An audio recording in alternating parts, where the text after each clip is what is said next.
तो हेलो दोस्तों, मैं बादल देसवाल गीता क्लास में आप सभी का स्वागत करता हूं। दोस्तों, जो हमने मैथ स्पेशल की सीरीज शुरू की है री एग्ज़ाम के लिए, उसमें हम जो है सभी 2024 में होने वाले री एग्ज़ाम और जो आपके एग्ज़ाम होने वाले हैं उन सभी की मैथ की तैयारी कर रहे हैं। तो इसमें क्या करेंगे हम, इसमें मैं जो है वे टॉपिक कर रहा हूं कि जो आपके एग्ज़ाम में बहुत ज़्यादा पूछे गए और अब भी पूछे जाएंगे, क्योंकि ये 2000 अगर हर साल जो है क्या होता है, अलग पैटर्न चलता है, एक अलग जो है क्वेश्चन की श्रृंखला चलती है, वही श्रृंखला 2024 में चलेगी। तो उसी प्रकार हमें पता चल गया कि पहले वाले एग्ज़ाम में किस तरह के एग्ज़ाम क्वेश्चन आए थे।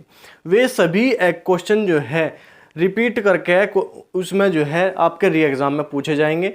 तो आपको जो है घबराना नहीं है, मैथ की टेंशन आपको छोड़ देनी है। जो भी मैं आपको क्वेश्चन करा रहा हूँ वे चुनिंदा क्वेश्चन है, ठीक है। तो हमारा जो है इसमें चैप्टर चला हुआ है कौन सा, एवरेज औसत, ठीक है। तो एवरेज के हम क्वेश्चन कर रहे हैं। एवरेज के मोस्ट इंपोर्टेंट क्वेश्चन मैं आपको बताऊंगा जो आने की पूरी संभावना है और जो री एग्जाम में जो आपका एग्जाम हुआ था उसमें आए हैं, ठीक है।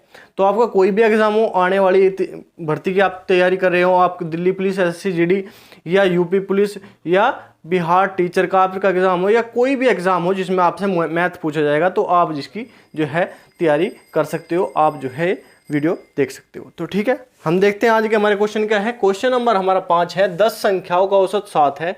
यदि प्रत्येक संख्या को 12 से गुणा कर दे तो नई संख्याओं का औसत क्या होगा। तो सबसे पहले इस क्वेश्चन का मेरा यहाँ पे लेने का मतलब ये है कि इसे ये पूरा एक टॉपिक मान लो, ठीक है। इस तरह के आप सभी क्वेश्चन को जो है मिनटों में जो है आप सोल्व कर लोगे, क्योंकि देखो कोई भी आपका संख्या, किसी भी आपकी संख्या का औसत है, ठीक है। यदि उसमें जो है उसके क्या करना, यदि प्रत्येक संख्या को 12 से गुणा कर दे, जो संख्या में चेंज होगा, अगर संख्या में किसी की गुणा की जाएगी, संख्या में किसका भाग किया जाएगा, संख्या में जोड़ा जाएगा, कुछ संख्या में से कोई घटाया जाएगा, तो वही काम क्या करना, हमें औसत में करना है। वही काम क्या करना, हमें औसत में करना है। तो 10 संख्या का औसत क्या था, 7। जब संख्या में हमने 12 से गुणा करी तो औसत में भी हम 12 से गुणा कर देंगे, वही हमें जो है औसत में भी गुणा, 12 सते 84, तो हमें जो है औसत प्राप्त होगा। नई संख्याओं का औसत क्या होगा, 84 हमें प्राप्त होगा, ठीक है। तो जो हमें संख्या में चेंज करना वही हमें औसत में चेंज करना, जो हमें औसत में चेंज करना वही हमें संख्या में चेंज करना। ये बात आपको बहुत ज़्यादा ध्यान रखनी है, ठीक है। उसके बाद क्वेश्चन नंबर 6 हमारा, एक कक्षा के छात्रों का औसत भार 38 किलोग्राम है। इनमें से लड़कों का औसत भार 42 किलोग्राम तथा लड़कियों का औसत भार 33 किलोग्राम है। यदि लड़कों की संख्या 25 है तो लड़कियों की संख्या कितनी होगी। लड़कों की संख्या 25 है तो लड़कियों की संख्या हमसे पूछे है, तो एलिगेशन मेथड लगेगा इसमें, क्रॉस मेथड, और बिल्कुल आसान हो जाए क्वेश्चन, ठीक है। यहाँ पे हमने लिख लिए लड़के, ठीक है। यहाँ पे हमने लिख लिए लड़के और यहाँ पे हमने लिख ली लड़कियाँ, ठीक है, ठीक है। तो हमें क्या बताया गया कि हमें लड़कों का औसत हमें बताया गया 42 है, लड़कों का औसत हमें 42 बताया, लड़कियों का औसत हमें बताया 33, ठीक है, 33 बताया गया।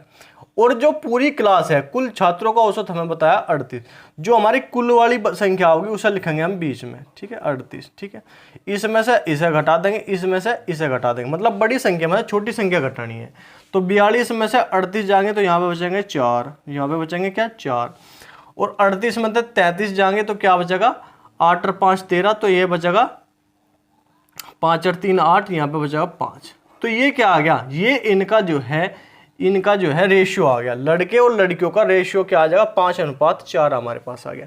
उन्होंने कहा कि लड़कों की संख्या 25 है, मतलब जो 5 रेशियो है इसका मान क्या है, इसका मान है 25। यहाँ पे हमें दिया गया जो 5 रेशियो है इसका मान हमें 25 दिया गया। ये इसका कितना गुना है, 5 गुना है, तो इसका भी 5 गुना कर देंगे, इसका भी 5 गुना कर देंगे, गुना कर देंगे 5, ठीक है। तो 4 पंजे क्या हो जाएगा 20, तो इसका लड़कियों की संख्या हमारे पास क्या हो जाएगी 20, ठीक है।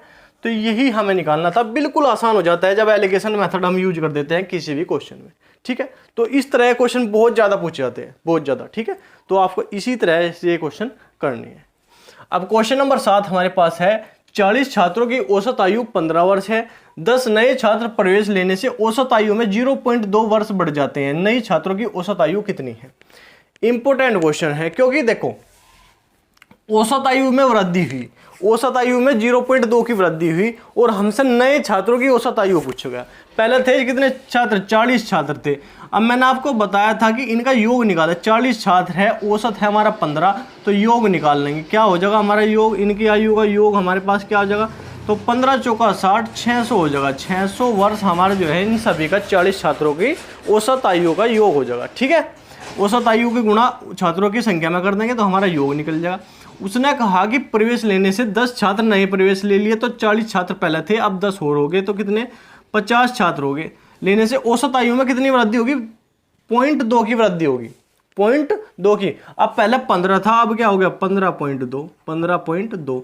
जब इसमें गुणा करेंगे तो क्या आ जाएगा हमारा, 5 दूनी 10 की 0, यहाँ से लगे 1, 5 पंजे 25 और 1 26 का 6 का यहाँ से लगे 2 और 5 कम 5 और 2, तो क्या आ जाएगा 760 हमारा आ गया, 760 हमारा आ गया। तो नए छात्रों की औसत आयु, अब हमें जो हमारा योग आया, ये इनके औसत सॉरी आयु का जो योग आया, इसमें कितनी वृद्धि हुई, इसमें वृद्धि हुई कितनी, 160 की। 600 से 760 हो गया, कितना हो गया 760, तो 160 की वृद्धि होगी।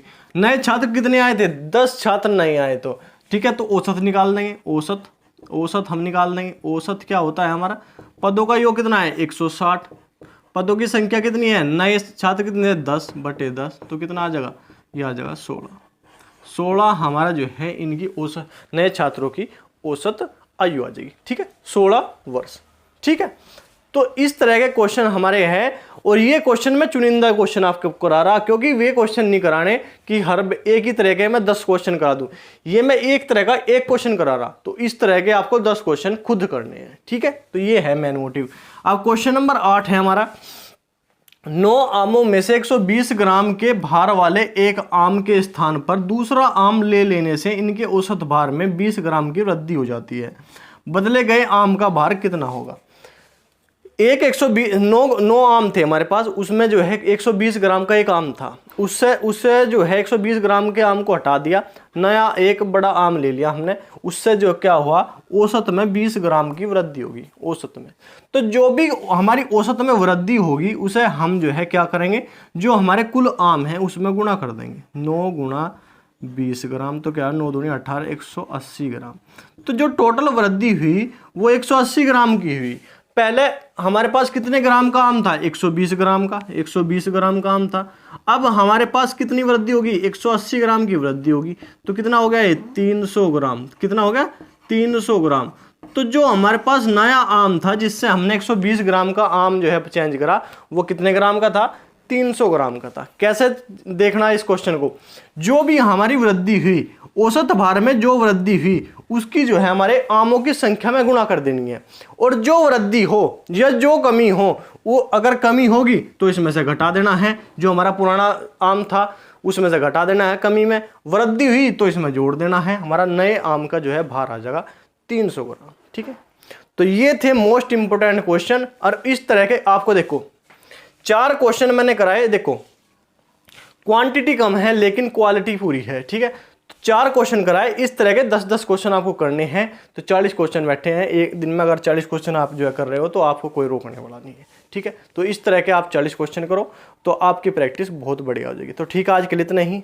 अगर आपको कोई भी कन्फ्यूजन है, कोई भी प्रॉब्लम है, तो आप जो है कमेंट कर सकते हो, व्हाट्सअप कर सकते हो, जिस तरह भी आपको कॉल कर सकते हो, जो भी आपका मन करे कॉल, आपका जो है आपका भाई आपके लिए हमेशा जो है तैयार है, तो आप कॉल मैसेज जो भी आप करना चाहो आप कर सकते हो। ठीक है, तो आज के लिए इतना ही, धन्यवाद, जय हिंद।